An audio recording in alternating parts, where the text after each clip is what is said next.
おはようございます。僕は今佐賀県伊万里市に来ています。後ろにあるのが伊万里駅。伊万里といえば伊万里焼き物の町として知られる伊万里ですが、人口はおよそ5万人ほど。今回はそんな伊万里をはじめとして、そのお隣の有田、そして武雄と佐賀県の西部を回っていきます。伊万里駅前にはカブトガニの石像がありますね。伊万里湾は全国有数のカブトガニの産卵場所みたいなので、伊万里駅前に立っているこちらの銅像、名前は森永太一郎さん。この森永ミルクキャラメルで知られる森永製菓の創業者です。で、この伊万里の出身なんだそうです。すごい、銅像のサイズが全く一緒。伊万里駅にはなんか無料の Wi-Fi が使えるフリースポットがあって、めっちゃいいですね。伊万里駅の2階の連絡口からはこんな景色です。なんか近くには教会のような建物もありますね。なんだろう、反対側はこんな感じです。伊万里駅は JR の駅と松浦鉄道っていう駅が道路を挟んで向かい合わせになってて、連絡橋でつながってますね。で、その2階に鍋島ギャラリーというのがあるので、そちらをまず見学したいと思います。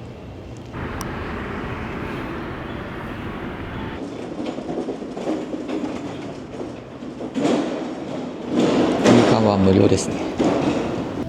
撮影も OK です。伊万里鍋島ギャラリーでは、伊万里市が所蔵する江戸時代の陶磁器を見ることができます。伊万里という名前がついている伊万里焼ですが、実は江戸時代に肥前の国、今の佐賀や長崎で作られていた磁器の総称なんだそうです。それらの磁器が伊万里の港、伊万里津から積み出されていたことから、まとめて伊万里焼と呼ばれていました。そして現在では江戸時代に作られていたものを区別して小伊万里と呼ぶことが多いそうです。そんな伊万里焼の中でもひときわ特別な位置づけにあるのが鍋島焼です。鍋島焼は佐賀藩鍋島家のために作られていた磁器で、将軍家への献上品などに使われていました。当時は日本一の焼き物とも称されていたそうです。駅にその土地のミュージアムがあるのっていいですよね。伊万里の旅の始まりにはちょうどいい場所だと思います。それでは続いて、そんな鍋島焼を作っていた山あいにひっそり佇む焼き物の里、大川内山というところへ向かいます。大川内山に行く前に伊万里の朝市に立ち寄りました。ここにパン屋さんがあるんですよね。パンを買おうと思ったんですが、まさか臨時休業。いや、残念です。近くにあったもう一つのパン屋さんに行きます。ちっちゃくて可愛いですね。お昼ご飯用にパンを買いました。3つ買って500円しなかったんで、めちゃめちゃ安いですね。ありがたい。それでは大川内山へ向かいます。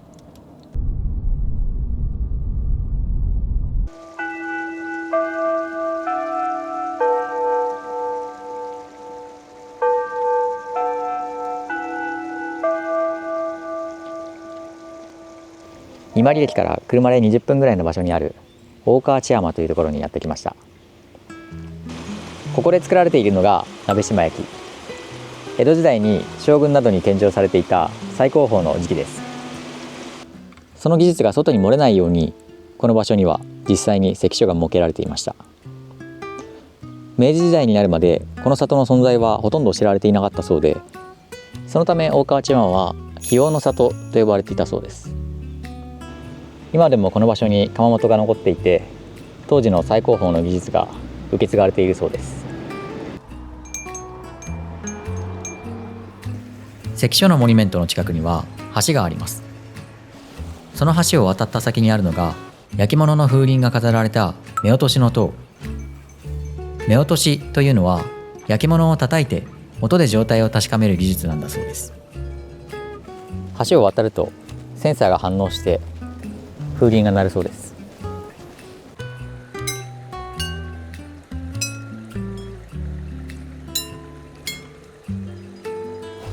目落としの塔の前には小さな小屋があります。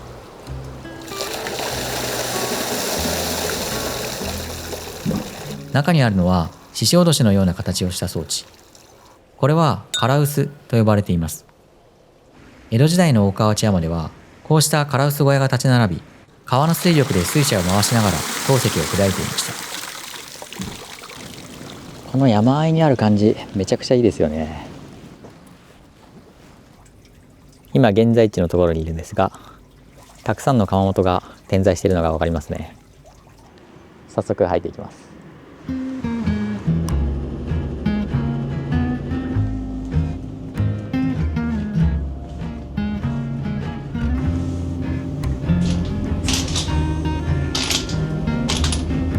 この足元の丸い焼き物は浜っていうらしいですね。窯の中で焼き物の下にいていびつな形にならないように頑張ってる。そうなんだ。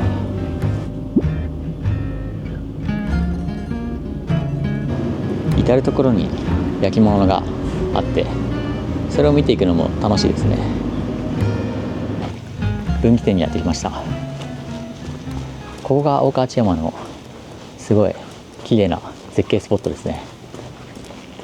いやー、この景観素晴らしいね。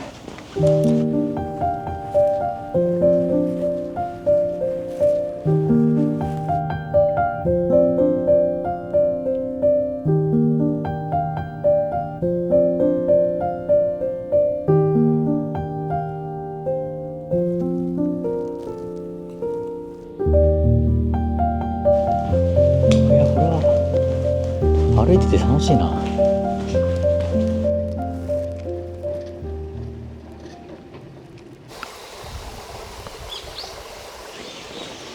お昼ご飯を食べに鍋島藩陽公園へ向かいます。ここもいいね。トンバイ橋。本当に至る所に焼き物がありますね。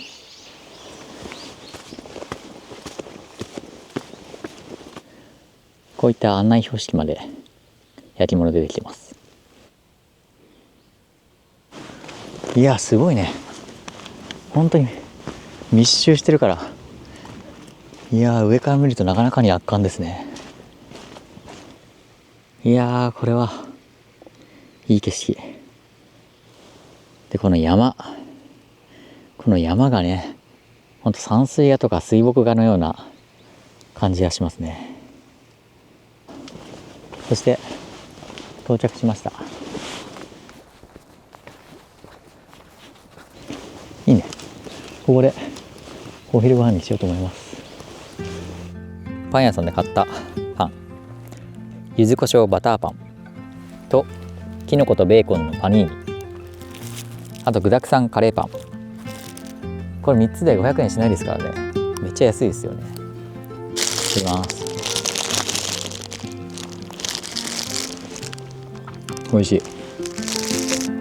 狭い道の両脇に熊本が軒を連ねていて、すごく雰囲気が良かったですね。本当に歩くだけでめちゃめちゃ楽しいですね。いや、それにしても景色が素晴らしすぎる。そして天気もめちゃくちゃいいし、あったかいんでめっちゃ気持ちいいです。この公園の上にちょっと進んでいきます。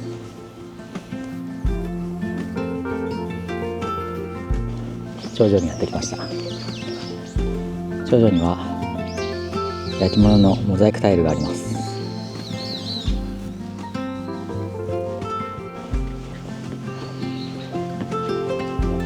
公園の一番上はこんな感じで広場になってます。窯元があるところからこう登ってきました。公園の上まで登ってきてよかったです。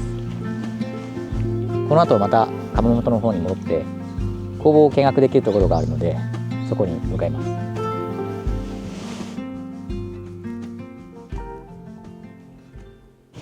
こちらのはたまん桃園さんで事前に電話して予約すれば工房見学できるのでさせていただきます。工場見学では焼き物が出来上がるまでの工程を段階ごとに見ることができます。型に流し込んで生地を作って、そこから、強度を増すため薄焼き。はたまん桃園では1階がショールームになっていて、実際に商品を手に取って購入することもできます。2階にはさまざまな焼き物が展示されたギャラリーがあり、ゆっくり見て回ることができます。伝統的な鍋島焼の作品から黒い革のような質感を表現したもの、凹凸で陰影を作り出したもの、香水のアトマイザーなど、本当にさまざまな作品がありました。どの作品も一つ一つ手作業で作られていて、職人の皆さんの技術の高さと集中力に驚きました。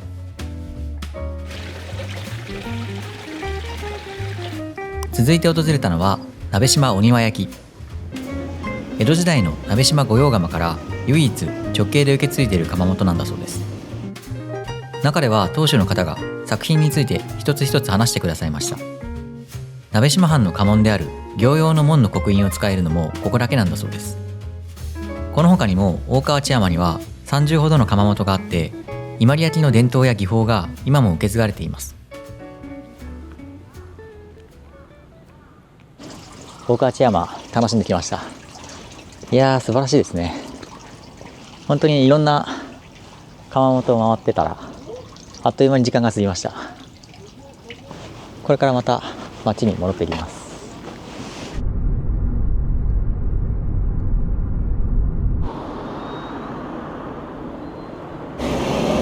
大川内山から伊万里駅前に戻ってきました。少しだけ駅前を探索しようと思います。目の前には伊万里駅があって、すぐそばの交差点には伊万里焼の美人像が置いてあります。伊万里色絵婦人立像、なんでも日本最大の伊万里焼の美人像だそうです。2体いますね。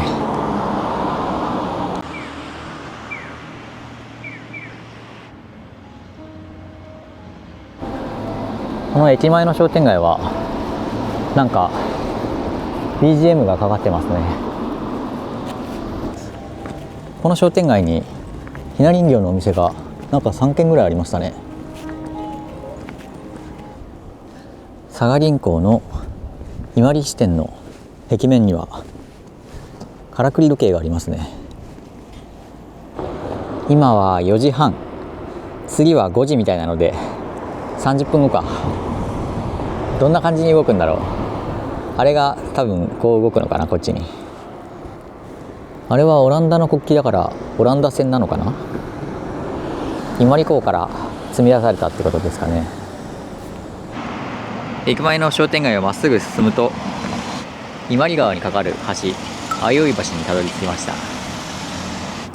そして目の前にあるのが伊万里川、のどかですね。伊万里津、この津っていうのが港町のことで、ちょうどこの相生橋のたもとから伊万里焼がヨーロッパとかにも積み出されていたわけですね。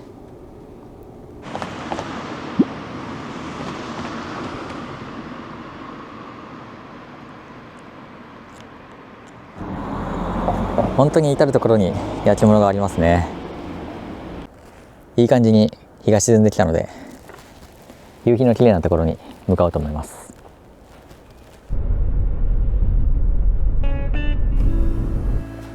さあ続いて多々良海岸にやってきました。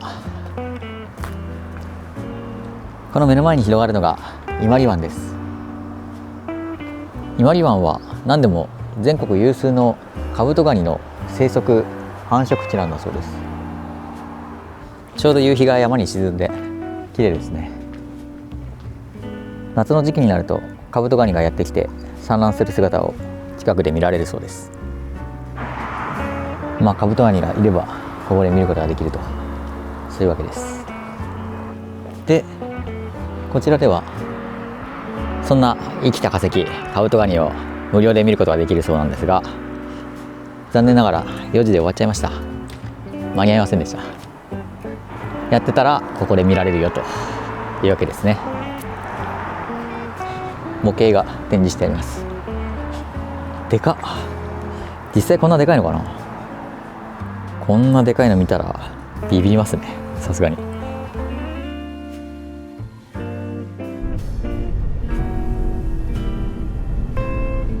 さらに北に進んできまして、伊万里ビーチにやってきました。ここは伊万里市で唯一の砂浜で人工のビーチですね。すごく穏やかな時間が流れてますね。目の前には名村造船所がありますね。あんな小さな島でも歩いて渡れるように橋が接続してますね。日は沈んじゃいましたが綺麗ですね。なんとなく伝わるとは思うんですが、伊万里湾は入り組んだリアス式海岸になっているので、大小さまざまな島が点在しているのが見てわかりますね。でこの場所からさらに北に進むと、以前の動画で紹介したいろは島展望台とか、もっと先に行くと唐津の波戸岬とかがあります。伊万里湾結構透明度高いですね。冬は日が沈むのが早いですね。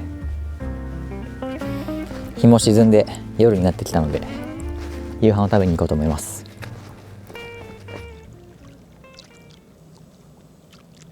夕飯食べに行こうと思って、せっかく伊万里に来たのでドライブイン取りに行こうと思ったんですが、今日定休日ですね。水曜日定休日だ。いや残念。いや食べたかったな。以前佐賀市で食べたんですが、本店が伊万里にあるので伊万里で食べたかったんですよね。いや惜しかったな。というわけで別の場所を探してきました。時里。注文したのは一番人気のカツ丼と麺のセット。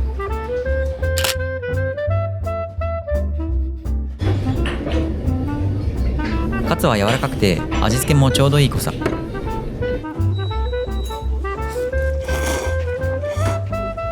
麺の方はびっくりするぐらい優しい味でした。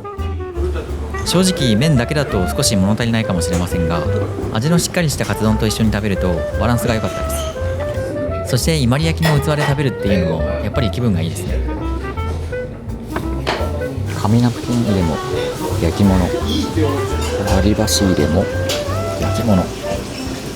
時里さんで食べてきました。いやお腹いっぱいになりました。この後はもうホテルに泊まって寝るだけですね。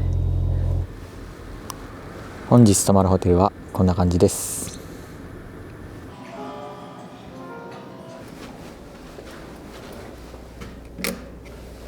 本日泊まる部屋はこんな感じです。そんなに広くはないですが、かなり清潔感はありますね。浴槽もすごい清潔感ありますね。なんか調べたらちょうど近くに温泉施設があるみたいなので、そこで温泉入ってこようと思います。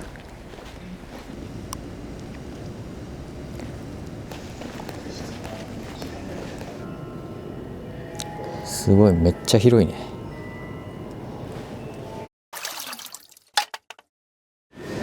いや温泉入ってきました。めっちゃちょうどよくて最高です。あとはもう帰って寝るだけですね。すごい出入り口にこんな立派な焼き物もありますよ。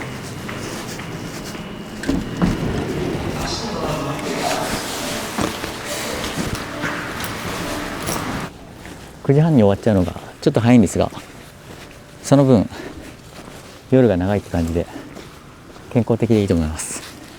近くに温泉があってよかったです。ということで1日目は伊万里市を観光してきました。それではもう寝ます。おやすみなさい。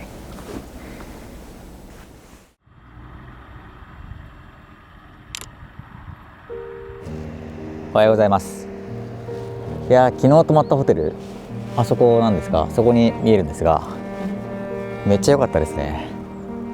確か4800円とかだったんですけど、清潔感すごくてかなり快適でした。そして昨日は伊万里市を観光してきました。いや大川内山に行くことができてすごく良かったです。本当に費用の里っていう感じがして、いろんな窯元を巡ることができて楽しかったです。そして今日は伊万里の隣の有田町を巡っていきます。今回はここまでとなります。伊万里市めっちゃ良かったです。またちょっとじっくり巡りたいなと思いました。この動画が参考になれば幸いです。最後までご視聴ありがとうございました。